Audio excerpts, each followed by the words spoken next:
In a chapter titled The Development of Personality, contained in Volume 17 of his collected works, Carl Jung provides a fascinating account of what he called the achievement of personality, which he described as the prototype of the only meaningful life, that is, of a life that strives for the individual realization of its own law.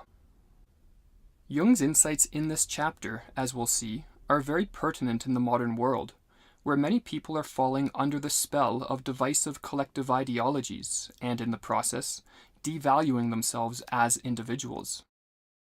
While the term personality is commonly used to describe the set of qualities and traits which form an individual's character, Jung had a more specific meaning in mind when he wrote this chapter, as he explained. The achievement of personality means nothing less than the best possible development of all that lies in a particular single being. Personality is an act of the greatest courage in the face of life, and means unconditional affirmation of all that constitutes the individual, the most successful adaptation to the universal conditions of human existence, with the greatest possible freedom of personal decision. Personality, in this sense, is achieved by a very select few. So long as one lives a life more concerned with conformity than individual development and authenticity, the seeds of personality will obviously remain dormant. Only the sharpest need is able to rouse it, wrote Jung. The development of personality obeys no wish, no command, and no insight, but only need. It wants the motivating coercion of inner or outer necessities. The impetus to achieve personality is some form of severe adversity which awakens one to the existence of previously unrealized potentials, and forces one to realize that the way they had been living is no longer adequate. Not everyone reaches such a point in their life, for as long as one's suffering and circumstances remain bearable, the individual will do all he can to avoid the often burdensome and lonely process of developing personality, as Jung explained. The saying, "For many are called, but few are chosen," applies here as nowhere else. For the development of personality from its germinal state to full consciousness is at once a charism and a curse. Its first result is the conscious and unavoidable separation of the single being from the undifferentiated and unconscious herd. This means isolation, and there is no more comforting word for it. Neither family, nor society, nor position can save him from it.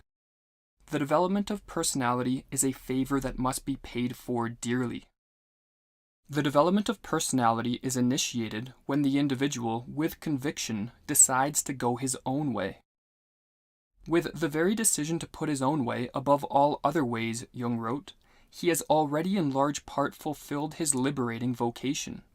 He has cancelled the validity of all other ways for himself. He has placed his law above all conventions.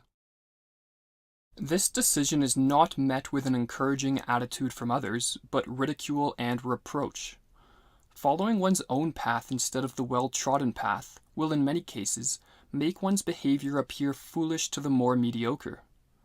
Describing the ridicule and resultant internal conflict which manifests in the early stages of achieving personality, Jung noted, "If he listens to the voice, then he is different and isolated, for he has decided to follow the law that confronts him from within.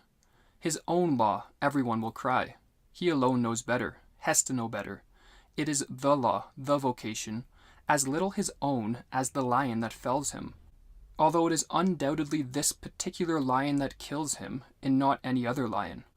Only in this sense can you speak of his vocation, his law.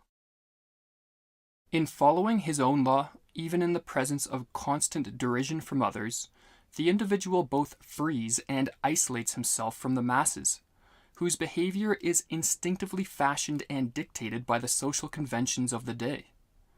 Some may wonder why anyone would want to go their own way, for social conventions, especially in more morally developed societies, can help maintain order.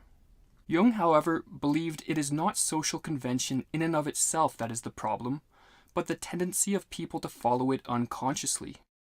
For when a society faces unexpected disruptions, as they inevitably do, a population composed of too few individuals capable of autonomous thought and action will find itself in a position similar to a herd of wild animals seized by panic and terror. As Jung warned, the fact is that the group, because of its unconsciousness, has no freedom of choice, so that, within it, psychic life works itself out like an uncontrolled law of nature. There is set going a causally connected process that comes to rest only in catastrophe. For when new conditions not provided for by the old conventions arise, then panic seizes the human being who has been held unconscious by routine, much as it seizes an animal, and with equally unpredictable results. It is individuals who have achieved personality and thrust themselves up like mountain peaks out of the mass, who act as the much-needed antidote to the hysteria that can so easily possess and overtake the unconscious herd. Personality, wrote Jung, does not allow itself to be seized by panic, for it already has terror behind it.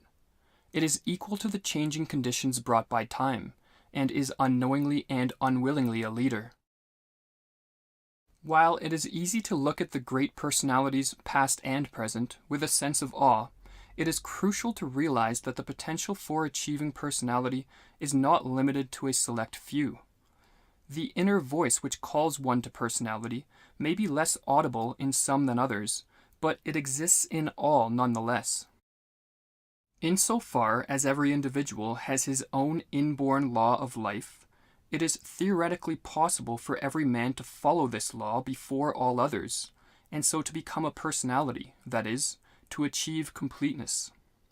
In concluding his profound exposition on the nature of personality, Jung admitted that ultimately, what is called personality is a great and mysterious question, and acknowledged that while he has made a preliminary attempt at describing its nature, there is still much to be discovered. Although the mystery of personality still remains with us today, we do know that the achievement of personality has a liberating effect on both the life of the individual and the society in which such people are embedded. Therefore, in our tumultuous times, we can, with Jung, put forth a cry for the rise of personality.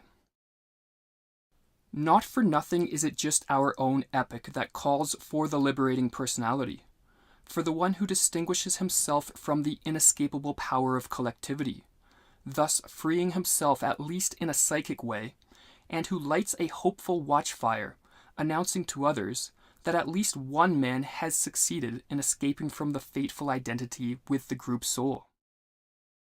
Just as great personality acts upon society to alleviate, liberate, transform, and heal, so the birth of personality has a restoring effect upon the individual.